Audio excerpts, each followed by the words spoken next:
जय श्री श्याम भक्तों, कैसे हैं आप सब भक्तों। महाशिवरात्रि सावन के महीने की सभी को शुभकामनाएं। शिवरात्रि महादेव देवादि देवों को अति प्रिय है। आज है शिवरात्रि।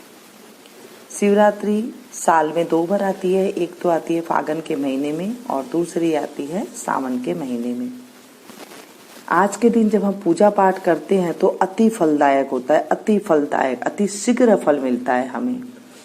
तो आज हमें जब पूजा करने जानी होती है, पहले तो आप जब आप जल लेकर के जाएं तो तांबे के लोटे में लेकर जाएं, और अगर दूध लेकर के जाएं तो आप तांबे के लोटे में दूध लेकर के ना जाएं, क्योंकि जब हम तांबे के लोटे में दूध डाल देते हैं दोस्तों तो वो जहर हो जाता है। उससे शिव जी को नहीं चढ़ाना चाहिए। अलग से दूध का पात्र लेना चाहिए। पीतल का ले लें आप, स्टील का ले लें, लेकिन तांबे के लोटे में जल नहीं लेके जाना चाहिए। उसके बाद देवादि देव को आप जल अर्पण करें और उसके बाद जो है चंदन अर्पण करें, इत्र अर्पण करें और चावलों को, एक मुट्ठी चावलों को हाथ में पानी से धो करके फिर चढ़ाएं। लेकिन ध्यान रखिएगा चावल अखंडित हो, यानी कि टूटे फूटे ना हो, साबुत चावल हो। आप चेक कर लें। और उसके बाद जो है रोली नहीं चढ़ानी चाहिए भगवान शंकर को, और जो जनेऊ होती है सफेद रंग की वो चढ़ाएं। मिष्टान अगर आपके पास बर्फी वगैरह है तो वो ले जाए, नहीं है तो आप पतासा चढ़ा दें। लौंग, इलायची, कमलगट्टा, सुपारी ये प्रभु को जरूर चढ़ाएं। ये आक धतूरा अगर है आपके पास फल या पत्ते तो अत्यधिक अच्छा है, वे भी आप चढ़ाएं। बेलगिरी का फल जरूर चढ़ाए भगवान को। कोई फ्रूट, अभी जो फ्रूट चल रहे हैं, आम चल रहे हैं, अनार चल रहे हैं, ये आप जरूर चढ़ा करके आए भोलेनाथ को। उसके बाद जो है आप भगवान की जल चढ़ाते जाएं। रुद्राभिषेक जैसा हो जाएगा जब आप जल चढ़ाएं। पंचामृत चढ़ाएं और पंचामृत में दूध, दही, घी, शहद, शक्कर आप चढ़ाएं। नहीं है कुछ भी तो शंकर का पानी आप चढ़ा दें। जैसे मैंने आपको कहा था कि आप गुड़ का पानी भी रात को बना करके रख के सुबह आप चढ़ा सकते, तो आप सिर्फ वही चढ़ा दें। आप जो मर्जी चढ़ाएं भगवान के ऊपर दोस्तों, उतने ही फल मिलते हैं। हर एक चीज का अलग अलग फल मिलता है। और अगर कुछ भी नहीं है तो आप दिल से मनसा पूजा करके आप भगवान को चढ़ाएं कि भगवान मैं सामर्थ नहीं हूँ ये चीज चढ़ाने के लिए, तो मैं आपको नहीं चढ़ा सकता। आप मुझे सामर्थ्यवान बनाइए तो मैं ये चीजें आपके साथ चढ़ा सकता हूँ आपको। उसके बाद भगवान को अगर पान का पत्ता है, पान बना हुआ बीड़ा है, पान जो होता है बना हुआ पान तांबुल, वो जरूर आप भगवान को चढ़ाए। उसके बाद दक्षिणा जरूर चढ़ाए। ये भगवान की पूजा इस विधि से सिंपल तरीके से आप इस तरह से कर सकते हैं। आरती जरूर करें, कथा जरूर करें। कथा अगर दोस्तों आप व्रत नहीं कर सकते हैं कोई बात नहीं, आप कथा अवश्य सुने। कथा सुनने से, सुनाने से और कथा को हुंकारा बनने से, कभी भी कथा को सिंपल नहीं सुनना चाहिए कि आप चुप हो गए, ऐसे कथा नहीं सुननी चाहिए। ये बातें आपको कोई भी नहीं बताएगा। मैं आपको कह रही हूँ, ये हमारे बड़े बुजुर्ग की बातें हैं। जो अभी भी बड़े बुजुर्ग हैं वो हुंकारा भरते हैं कहानी में। तो आप अपने बच्चों को भी बताएं कि हुंकारा भरे वो कहानी में। जब कहानी सुनते हैं किसी से भी तो हुंकारा, जब हूँ भरते हैं तो भी आपको उतना ही फल मिलता है। तो चलिए शुरू करते हैं। देवादिदेव महादेव की जय, माता पार्वती की जय। एक सेठ सेठानी थे, साहूकार साहूकारनी, दोनों भगवान की पूजा 5 कोस दूर जाकर के करते थे। डेली उनका नियम था और रोज जाकर वो भगवान की पूजा करते थे और आते थे 5 कोस दूर। जैसे जैसे दिन बीतते गए साहूकारनी थकने लग गई, कहने लगी कोई बहू ले आओ। साहूकार कहने लगे कि मैं बहू कहाँ से लाऊं बेटा बगैर। साहूकारनी ने कहा हमारे अथाह धन संपत्ति है, आप कोई धन संपत्ति से बहू ले आओ। साहूकार ने कहा क्या बात है, आप थोड़ा सोचिए कि कहाँ से बगैर बेटे के बहू आ जाएगी। कहने लगी चलो कोई बात नहीं, आप देखो कोई धन से कोई बहू दे दे तो। साहूकार के मन में कुछ ठान ली। देखे कि साहूकारनी की दिनों दिन तबीयत भी जो है खराब रहने लग गई है, आके थक जाती है और वो काम नहीं कर पाती है इतना। तो साहूकार ने एक दिन कहा कि चल मुझे थोड़ा आटा दे दे और उसमें कुछ सोने की मोहरें डाल दे। साहूकारनी ने थोड़ा सा आटा दे दिया और उसमें काफी सारी सोने की मोहरें डाल दी। साहूकार चलता गया, रास्ते में 1 कोस गया, 2 कोस गया, आगे देखे तो कुछ लड़कियां खेल रही है। वो अपना अपना घर बना रही है, माटी के टीले में अपना अपना घर बना रही है। थोड़ी देर बाद खेल के वो अपने अपने घर जाने लगी तो सारी लड़कियों ने अपने अपने घर तोड़ दिए जो टीले बनाए थे। एक लड़की ने, उस सब लड़कियों ने कहा भाई तू भी तोड़ ले। वो कह नहीं भाई मैं तो नहीं तोड़ती, भाई घर तो बहुत मुश्किल से बनता है, मैं तो अपना घर नहीं तोड़ती। साहूकार को लगा कि ये लड़की बहुत समझदार है।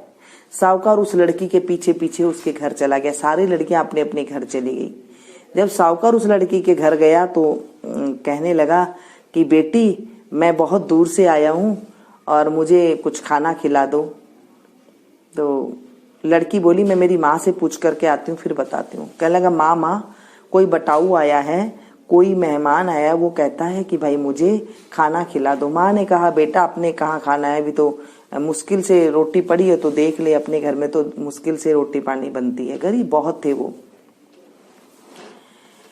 उसने कहा कि बेटा मैं किसी घर का खाता नहीं हूँ, ये आटा ले ले और आटा से रोटी बना ले, आटे को छान जरूर लेना। कहती ठीक है। गई अपनी माँ के पास, माँ देखो ये आटा दिया है, कहते इसकी रोटी बना लो और छान लेना। जब छानी तो उसमें कुछ मोहरे निकली तो वो अपने बेटे को कहने लगी बेटा जा इनको दे आ ये मोहरे। उन्होंने कहा नहीं मोहरे आप ही रख लो, हमारे पास तो काफी सारे मोहरे हैं, घर में ऐसे ही पड़ी रहती है, इधर उधर रख देते हैं। मन में सोची कितने पैसे वाले हैं। इतनी देर में लड़की का पिता भी आ गया तो बैठ के बातचीत करने लगे और रोटी पकाई, रोटी बना करके रोटी खाई और उसके बाद वो जाने लगे। तो पूछने लगे कि आप कहाँ से हो, कहाँ जा रहे हो। कहने लगे मेरे बेटे का रिश्ता करने जा रहा हूँ। बेटी के पिता ने सोचा कि अगर मेरी बेटी के साथ रिश्ता हो जाए इतने पैसे वाले घर में तो क्या बड़ी बात है। मन में सोच रहा था कि आप हमारी बेटी के साथ रिश्ता कर लो, क्योंकि उस गरीब के 7 लड़कियां थी। उन्होंने सोचा चलो ऐसे एक लड़की विदा हो जाएगी तो अच्छी बात है। साहूकार ने तुरंत हाँ कह दिया। कहने लगी कि चलो मैं आगे जा रहा था लड़की देखने के लिए, चलो कोई बात नहीं। उसने कुछ दे करके और एक बार रोप दिया, ब्याह को रोप दिया। अब घर आ गया, उनमुना सा बैठ गया। कहा कि मैं ब्याह की हामी तो भरी आया हूँ और मैं अब कैसे करूंगा, बेटा कहाँ से लाऊं ब्याह करने के लिए। तो साहूकार ने कहा कह देना कि मेरा बेटा काशी जी पढ़ने गया और मैं खांडा के साथ ब्याह करूंगा। जो तलवार जैसी होती है ना उसे खांडा कहा जाता है, खांडा के साथ मैं ब्याह करूंगा। अब थोड़े दिन बाद लड़की के पिता ने भी सोचा कि पता नहीं, वो तो चुप बैठ गए, ब्याह करेंगे कि नहीं करेंगे, हम तो बहुत गरीब है। तो फिर लड़की के पिता ने पूछा कि जी शाहजी आप ब्याह करोगे क्या, कैसे करना है बताओ। तो उसने कहा, साहूकार ने कहा कि हाँ जी ब्याह तो करेंगे, लेकिन हमारा बेटा काशी जी पढ़ने गया हुआ है और अब ये हम खांडा के साथ ब्याह करेंगे। तो लड़की का पिता राजी हो गए और वो खांडा के साथ ब्याह करके बहू ले आई। अब बहू छम छम करती, पूरे घर में डोलती और भाग भाग के काम करा करती थी। साहूकार ने खुश हो गए, कहने लगे चलो हम तो निहाल हो गए, जब मैं काम पूजा करके आती हूँ तो मुझे काम करना नहीं पड़ता है और आराम से सारा घर का काम हो जाता है। घर में रौनक सी छा गई। थोड़े दिन बीतते गए। बहू से कहा कि बहू चूल्हे की आग निभे तो दिया की आग मत निभने देना, दिया की आग निभ जाए तो चूल्हे की आग मत बुझने देना। एक दिन दोनों बुझ गई। वो अपने पड़ोसन के पास भागी भागी गई, कहने लगी अरे पड़ोसन मुझे आप आग दे दो, और मेरे सास ससुर आने वाले हैं, मैंने खाना भी नहीं बनाया है। कहने लगी सास ससुर, किसके सास ससुर? कहने लगी मेरे सास ससुर। कहने लगी अरे इनके तो बेटा ही नहीं है, तू बहू कहाँ से ले आए तुझे। और उसके बाद कहने लगी बता तुझे कितने कोठे की चाबी दे रखी है। उसने कहा मुझे 6ठे कोठे की चाबी दे रखी है। कहने लगी 7वें कोठे की चाबी दे रखी है। कहने लगे नहीं। कह देखो 7वें कोठे की चाबी भी नहीं दी तो ये तेरे सास ससुर नहीं है, तुझे तो ऐसे उठा लाए काम करने के लिए। अब बहुत सारी बात समझ गई, आई और आकर के उल्टा सीधा कपड़े पहन लिए, सारे जेवर जेवरात उतार के रख दिए और जड़ी बड़ी खिचड़ी बना करके रख दी। सास ससुर आए तो उनको खाना घाल करके खिचड़ी दोनों को दे दी। सास ससुर खाने लगे। कहने लगे बहू आज तो खिचड़ी अलूणी है। बहू ने कहा मैं तो सदा की अलूणी हूँ। कहने से बहू आज तो खिचड़ी जड़ी हुई है, कि मैं तो सदा की जड़ी बड़ी हूँ। सास ससुर समझ गई कि आज तो इसको पराई सीख लग गई है। उन्होंने कुछ भी नहीं कहा। जब दूसरे दिन जाने लगी तो जब कहने लगी अगर तुम मुझे मानते हो तो छठे के ताले की चाबी दे रखी, सातवें की क्यों नहीं दे रखी? उन्होंने कहा बेटा कबाड़ को बूढ़ पड़ा है, किस लिए जानना है, उसमें कुछ भी नहीं है, क्या देखेगी इतने ऊपर जा करके। कहता नहीं मुझे तो सातवें। साहूकार ने कहा कि इसे दे दे नहीं तो ये नाराज हो जाएगी। साहूकार ने उसे सातवें कोठे की ताली दे दी। अब वो सोचने लगी कब सास ससुरा जाए, कब खोल के देखूं, कब सास ससुरा जाए, कब खोल के देखूं। सास ससुरा बेचारे चले गए दूसरे दिन भी पूजा करने, उनमुने मन से कि पता नहीं आज ये क्या करेगी।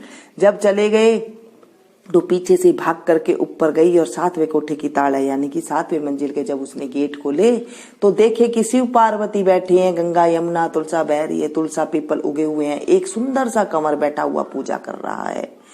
वो देख के अचंभित हो गई और पूछा तू कौन है? कहने लगा मैं तेरा पति हूँ। कि मेरा पति तो है नहीं, काशी जी पढ़ने गया। नहीं मैं काशी जी पढ़ने जाता हूँ, लेकिन कुछ दिन आकर के मैं यही पूजा पाठ करता हूँ। कहने लगी अच्छा। फटाफट उतरे चढ़े, फटाफट पहन लिए, जेवर जेवरात पहन लिए, अच्छा भोजन बना लिया, खूब अच्छा सारा काम कर दिया। अब ऊपर चढ़े नीचे उतरे, घूमती फिरेगी कब सास ससुरा आए और कब मैं बात करूं। आए सास ससुरा, बोली आओ सासू जी जू काटूं। कहते कि जू बहू जू का नहीं। ससुरा ने कहा कि साहूकार ने कहा जू कड़ा ले नहीं तो ये नाराज हुई। जू काटने लगी, कहने लगी कि ना आप कहाँ जाते हो? तो उन्होंने कहा कि बेटा हम तो 5 कोस दूर शिव जी पार्वती को सींच ले जाते हैं शिव जी। और बहू कहने लगी अपने घर में ही शिव पार्वती हैं। कहने लगी बेटा घर में छोड़ गांव में ही नहीं है, इसलिए तो हम इतनी दूर जाते हैं। कहने लगी चलो मैं दिखाती हूँ। आगे आगे बहू, पीछे पीछे सासू। सासू से घबराने लग गए, पता नहीं क्या करेगी ये। आगे आगे बहू चलने लगी, भाग के गेट खोली तो देखे कि शिव पार्वती बैठे हैं, गंगा यमुना बह रही है, केला पीपर तुलसा उगे हुए हैं और एक सुंदर सा छोरा बैठा हुआ है पूजा कर रहा है। बेटा तू कौन? कहता मैं तुम्हारा बेटा। कहता मेरा तो कोई बेटा ही नहीं है, तू कहाँ से आ गया मेरा बेटा? कहने लगे नहीं आपकी पूजा के प्रताप से शंकर भगवान ने दिया है ये आपको फल। साहूकार ने कहने लगी बेटा मैं मान जाऊंगी, ये मान जाएगी और दुनिया कैसे मानेगी? कहने कोई बात नहीं। दूसरे दिन कहने लगे सारे गांव में ढिंडोरा पिटवा दे माँ, और सारे गांव में ढिंडोरा पिटवा दिया। लोहा की आंगी पहन ली, नदी के इस पार माँ खड़ी हो गई, उस पार बेटा खड़ा हो गया। कहने लगी हे भोलेनाथ बाबा अगर मेरा बेटा है तो पूरी दुनिया के सामने दिखा दे। लोहे की आंगी में से दूध की धार बेटे के मुंह में चली गई। सारे लोग मान गए कि इसी का बेटा है। हे भोलेनाथ बाबा जैसे उसको बेटा दिया, जैसे उसको सुपात्र बहू दी, वैसे सबको देना और सबकी मनोवांछित पूरी करना। जिसकी जैसी इच्छा है उसकी पूरी करना। कंवारी लड़की को मनभावन पति देना, न पुत्री को पुत्र देना, और जिनके जो कमी हो उसी पूरी करना।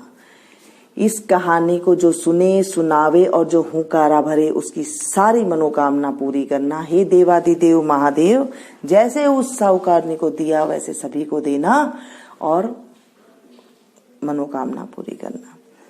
हमें कथा कहने के बाद आरती अवश्य करनी चाहिए और गणेश जी की कथा अवश्य करनी चाहिए। तो हम छोटी सी गणेश जी की कथा कर लेते हैं। बिंदा एक बाबू रंगो चंगो बिंद्रावन में फिरे सुरंगो, पोत बहू की राबड़ी नवास बहू की खीर, मीठी लागे राबड़ी खाटी लागे खीर, सड़सड़ करती साड़ी दीजो बड़बड़ करती बांदी जीजो, घर मोकड़ो घर सांकड़ो राजा को सो राज, रानी को सो भाग सीता को सुहाग, बैकुंठ को बास श्री कृष्ण को कांधो। जय बोले विंदायक जी महाराज की जय। इसके बाद हम आरती करेंगे। कर्पूर गौरम करुणावतारम संसार सारम भुजगेन्द्रहारम सदा वसंतम हृदयारविंदे भवम भवानी सहितं नमामि। शीश गंग अर्धंग पार्वती सदा विराजत कैलासी, नंदियो भृंगी निरत करत है गुण भक्तन शिव के दासी।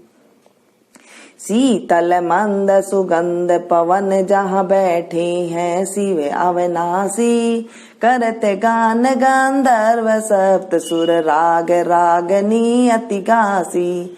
यक्ष रक्ष भैरव जहाँ डोलत बोलत है बन के वासी, कोयल शब्द सुनावत सुंदर भ्रमर करत है गुंजासी। कल्प धूमि अरु पार जाति तरु लाग रहे हैं लक्ष्यासी, काम धेनु कोटिक जहाँ डोलत करत फिरत है वीक्षासी। सूर्यकांत सम पर्वत शोभित चंद्रकांत भव के वासी। चौ तुरी तुरी तु फलत चढ़त है पुष्प चढ़त है बरसासी। देव मुनि जन की भीड़ पड़त है निगम रहत जो नित्य गासी। ब्रह्मा विष्णु जी को ध्यान धरत है बाबा शंकर जी को ध्यान धरत है। कछुसी में हम को फरमासी। रिद्ध सिद्धि के दाता शंकर सदा आनंदित सुख राशि। जिनको सुमिरन सेवा करता छूट जाय यम की फांसी। त्रिशूलधर जी को ध्यान निरंतर मना लगाई कर जोगासी। दूर करो विपदा शिव तन की कष्ट हरो व्याधा मोरे मन की। जन्म जन्म शिव पद पासी। कैलासी काशी के वासी बाबा वनासी। मेरो सुध लीजो सेवक जान सदा चरणन को। पायक जान हरि दर्शन को। अपनो ज्ञान कृपा की जो आप तो प्रभु जी सदा सयानी। बाबा अवगुण मेरो सब ढकियो। सब अपराध क्षमा कर शंकर मेरो अपराध माफ कर बोले बाबा। किंकर की बिनती सुनियो अभय ज्ञान दीजो। हरि मोह को सकल सृष्टि के हितकारी। श्री भोलेनाथ बाबा भक्त निरंजन। भूतनाथ बाबा भक्त निरंजन। अलकनाथ बाबा भक्त निरंजन। भव भंजन भव शुभकारी।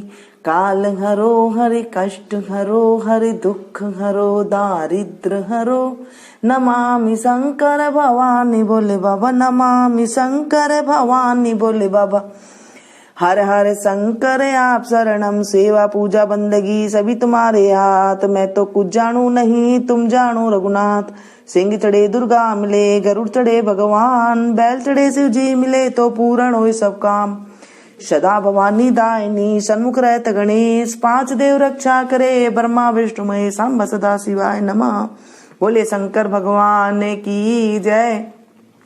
माता पार्वती की जय। देवादिदेव महादेव की जय। जय श्री श्याम।